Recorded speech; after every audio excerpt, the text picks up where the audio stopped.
Hello, everyone. Welcome back to another episode of Orange Juice News and Notes from around the world of Insoles. I am your host today, Owen, and with us we have frequent contributor, Playmakers Community Outreach Director, and just all around fit, healthy, and competitive mindset, Chris Gregory. So, welcome, Chris. We're so happy to have you on.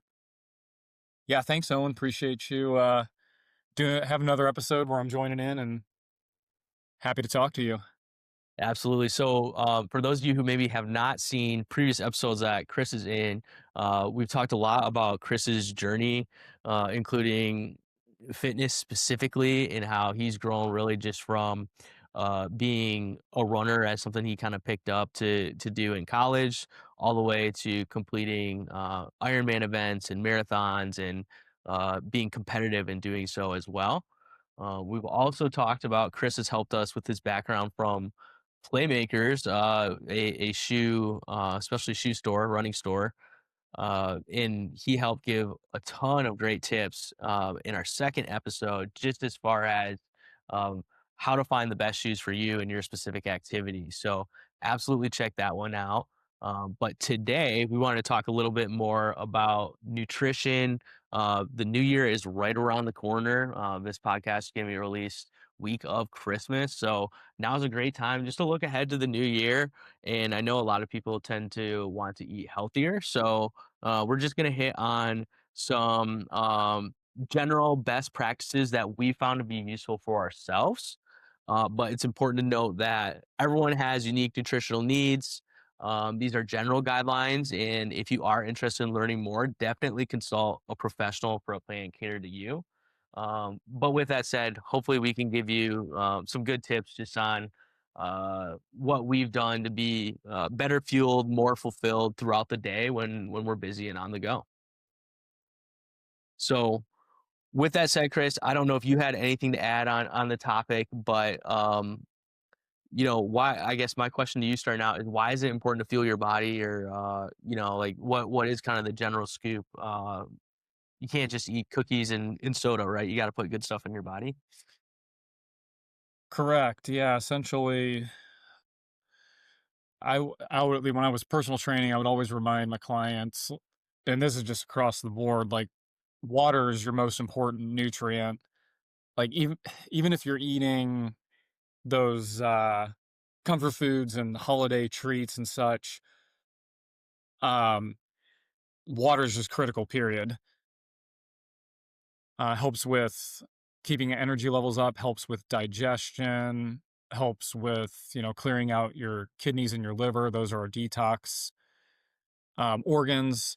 So uh, water is going to be imperative.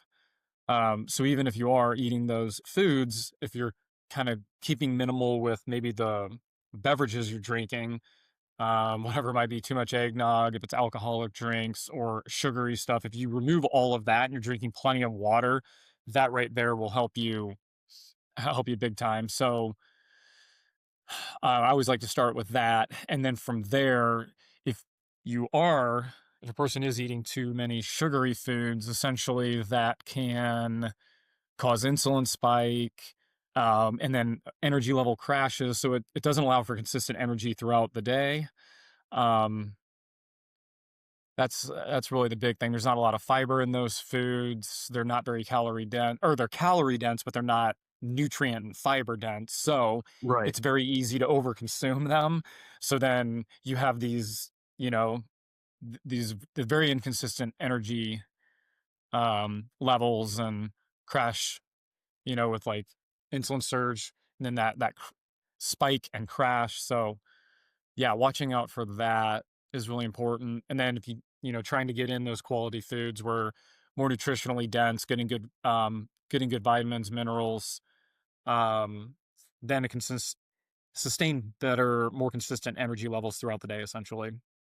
Yeah, that's such a good Whole point, and foods. for me personally, I mean, no one is a perfect eater, but I do notice that when I'm not prioritizing nutrition and maybe just putting some thought and planning into different meals that, yeah, I do have these energy spikes and crashes and so to speak, but days that I'm planning better, it's funny how whether it's just, working at my desk or whether it is me doing something more active in the warehouse, or let's say I'm at like Playmakers for the day or during my workout, I just feel much better when I plan for a full day of eating and not just kind of uh, take it as it comes and just grab what's convenient at the time. So such a great point there as far as just making sure that you have those consistent energy levels and starting with something as simple as, whether that is nutrient dense food or just as simple as making sure you drink enough water so your body's digesting everything the best it can. So great points. Um, Chris, for you personally, do you have kind of like a solid day of eating, or do you shoot for like a breakfast, lunch, and dinner and healthy snacks, or what's kind of like your rule of thumb, or where do you start with something like that? Yeah, generally, I mean, I must say I try to drink plenty of water, which I usually do a really good job of. Um, I'm a coffee drinker, so I try to drink one full pint glass of water initially when waking up in the morning before drinking my coffee. Um, and then I would consider myself more of a grazer, like in the morning before do my workout, whether it's swimming, running, going for a bike ride in the summer months and the warmer days. Um, I usually eat a little bit lighter, do my workout, and then kind of start refueling after that. Um, that works really well for me. But then throughout the day, I really I'm more of a grazer. Just try to stay consistent with my eating throughout the day. A staple in my diet, and it's not necessarily for everyone, especially if they have an allergy, is peanut butter. So try to get a natural peanut butter that does not have too much sugar or more so the um, hydrogenated oils, trans fats. So natural peanut butter that is calorie dense, it's inexpensive, and it's very convenient and easy to eat. So I aim for that, and then I should also say after my workout, I usually try to get in my it's a vegan protein powder mix with a scoop of greens. So I'm getting in some quality nutrition there immediately after my workout. Peanut butter with maybe some sort of fig bars or granola bars throughout the day, and I usually eat like my larger meal at night. That at least works for me. When I say larger meal, I mean whatever um like whole food, denser with more fiber. I don't want You don't want to eat that before working out. So that could be quinoa, rice mixed with vegetables, and then either salmon, chicken, turkey. Then I usually like to do a half avocado. I'm pretty consistent with that, getting more quality fats from avocado at night as well. So that's usually how my generally how my day looks.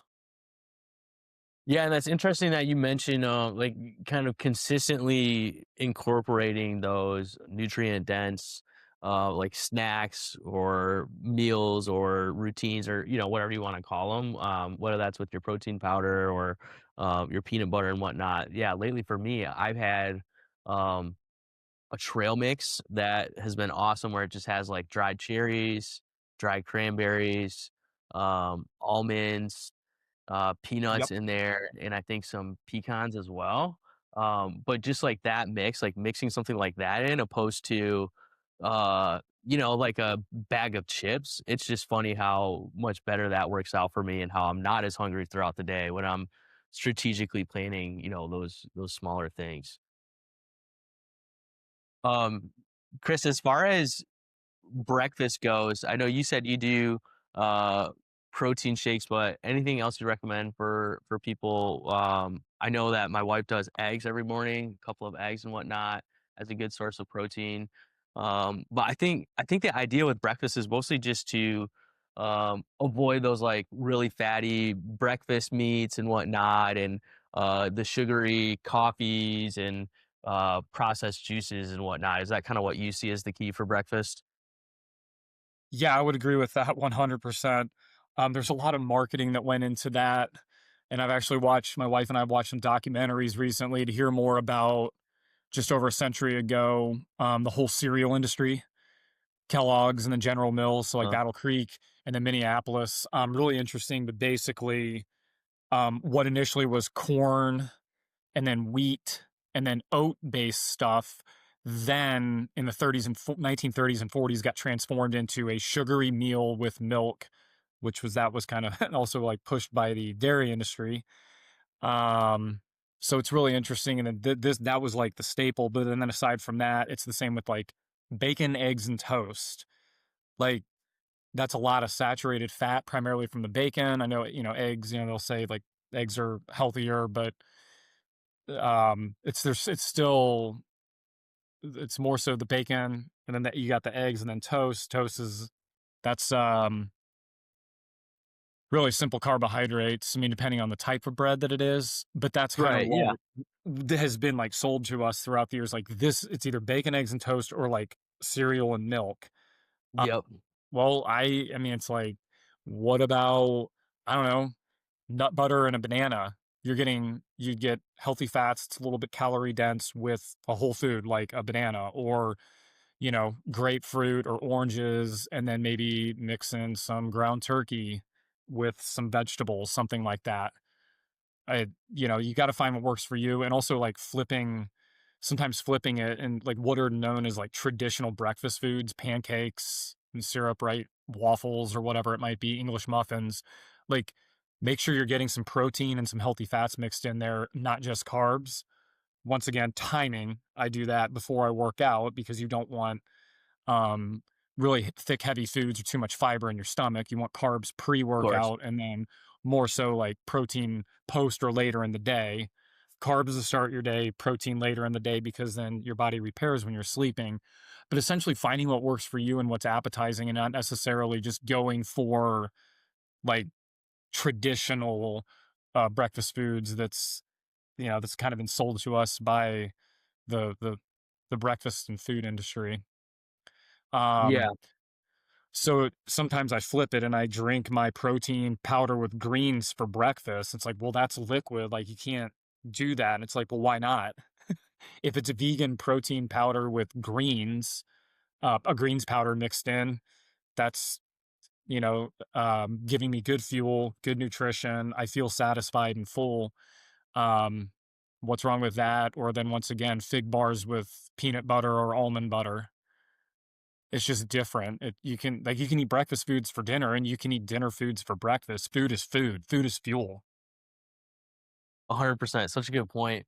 And a lot of it, again, is just planning for what you have ahead. And with the holidays and whatnot, a lot of the times, we may not be doing much, and maybe we do want to treat ourselves to like a nice, uh, delicious breakfast and take a morning nap and whatnot. But it's more so just thinking about what you have planned for your day. And if you are looking to, maybe Chris has a shift at Playmakers for 8 hours or whatever, and then afterwards you want to go for a run or work out, or you do it beforehand, that's a long day. So to not plan for that and just start with a breakfast that's going to lead to those energy crashes is tough. So planning is essentially, I personally think, so important in just understanding that, you can't just stop and be like, wait, what am I going to eat? If you plan and surround yourself with the right things, it seems to work a lot better opposed to those more accessible and cheaper items and higher processed foods and whatnot. So,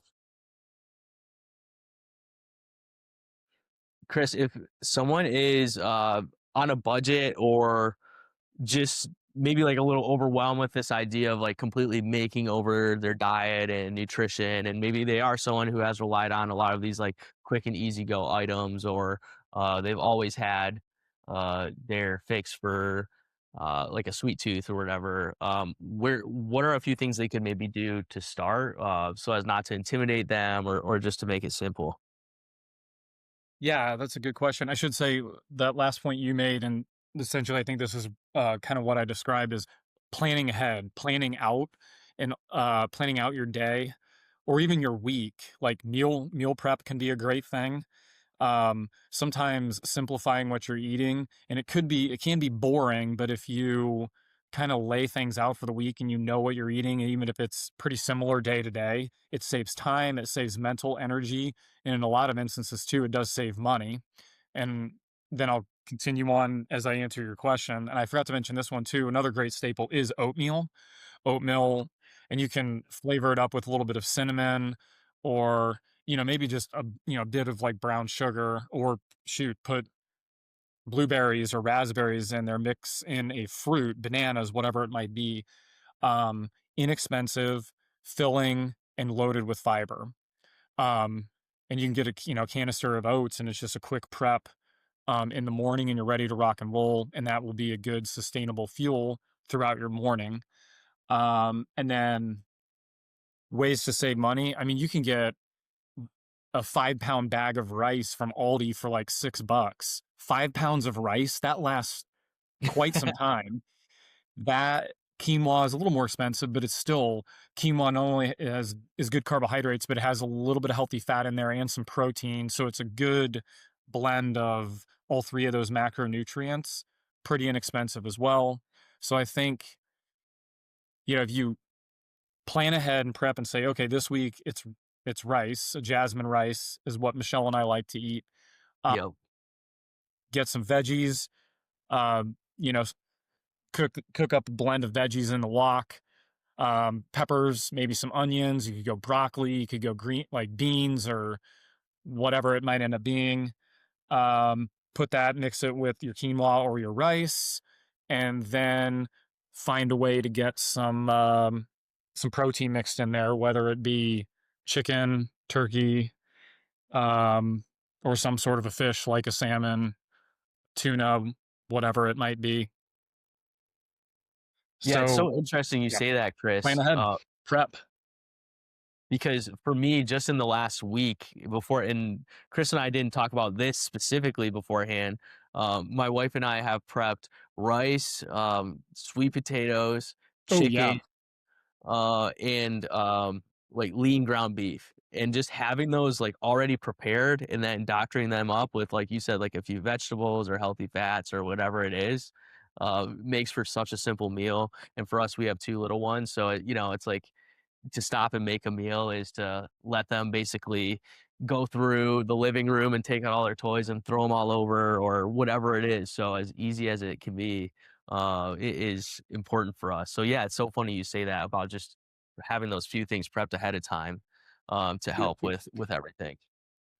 yeah, and that's another good one too. Like super inexpensive, and sometimes people. This is something I've seen throughout the years and read, and people will go, "Oh, potatoes. It's like it's starchy. It's like it digests really quickly. It spikes your it spikes your insulin. It's like you can't just get potatoes are a whole food. It comes from the ground. They're filling, and if you eat it with the skin, there might be a high glycemic load, but there's not an insulin spike because it's not simple sugars. It's not fake. It's not processed. It's a whole food from the ground. So sweet potatoes, any type of red potato, Yukon potato, Idaho potatoes, like it's a super inexpensive, very very efficient fuel source that you can mix with a lot of different meals. So yeah, I mean those are 100%. And yeah. one thing One thing I like to think about when I am at the grocery store is I feel like I'm gonna have a pretty healthy week of eating, or I guess like holistic week of eating, when most of my items are being purchased in like the produce section, with obviously like you got to hit the meat and poultry section as well and that sort of thing. But basically, the more I have away from like the aisles and the packaged foods and whatnot. And obviously, there are good items and finds in there, but the more of those whole foods that I have in my cart, the better. And I seem to feel better too throughout the week as well for that reason. Yep. Yeah, Whole Foods, you'll feel better. You'll be able to concentrate. It's not just energy levels like physically, but it's also mental energy. That spike and crash of Yeah, processed foods and simple sugars, it wrecks you mentally. It's harder to focus. You feel groggy, and kind of brain fog. You just you're not quite as much on your game. 100%. So I think, and again, just to recap for the audience, the main idea is to just be thoughtful and plan about your week and how you're going to fuel your body, and make sure that you are incorporating as many whole foods as possible. And kind of keeping it more simple tends to lead to more success. And also, like Chris was saying, it's just easier for you and your busy routine and when you're on the go, especially to start the new year. um, Chris, do you have any uh, closing thoughts or tips that you'd want to leave with the audience on healthy eating, or even just like the new year and goal setting in general? Yeah, I mean, even though coming, being a former personal trainer, coming from that fitness background, I mean, I'm like any other human being, and I really enjoy my sweets. I like cookies, I like brownies, I like cake. This is a tough time of year for me, as it is other people. So I think the big thing is giving yourself a little bit of grace and knowing that it shouldn't be a I'm not gonna eat XYZ. It should be I if something's available and you want to eat it, you can enjoy it, but then it's just a simple moderation, making sure to not overindulge, knowing that foods will be available, and also being picky and choosy with what I would call your empty calories or your processed foods. Like, don't just dive into everything. Maybe really pick and choose the things you super enjoy, versus just wasting, calories on stuff that happens to be there and not eating mindlessly. Like, still really paying attention to what you're enjoying, because there's some great desserts and sweets that are made this time of year, or, at, your actual meals that you're sitting down for. Just be more mindful and conscious of the foods that you are choosing so that it's enjoyable for you, knowing that, okay, it might be a two week thing during the holidays, and then you can kind of get back on your A game once we roll into the new year. Not to say that, like, the cop out, like, oh, New Year's resolution. It's all about balance. Um, because that's more sustainable than saying I'm not going to eat XYZ. If you enjoy it, eat it, but just don't eat 10 of them, maybe one or two of them. If I'm using cookies or, some Yeah, sort of dessert as an example. I'm so glad you said that, Chris, because it is important to give yourself grace, and but also, avoid that all or nothing mentality, and just enjoy the holidays with your family and get yourself on the right track for the new year, exactly like what you said. So, with that said, we do appreciate our audience for listening today and always. We had a great year with you guys, and hopefully these tips just help you attack the new year a little bit smarter when it comes to eating. If you do, again, want more complete recommendations, we highly encourage you to reach out to a professional. Everyone's needs are unique in their own way. So these are just kind of general guidelines and ideas to keep in mind. But happy new year, happy holidays, all of the above. And thanks so much for listening to the Orange Juice Podcast.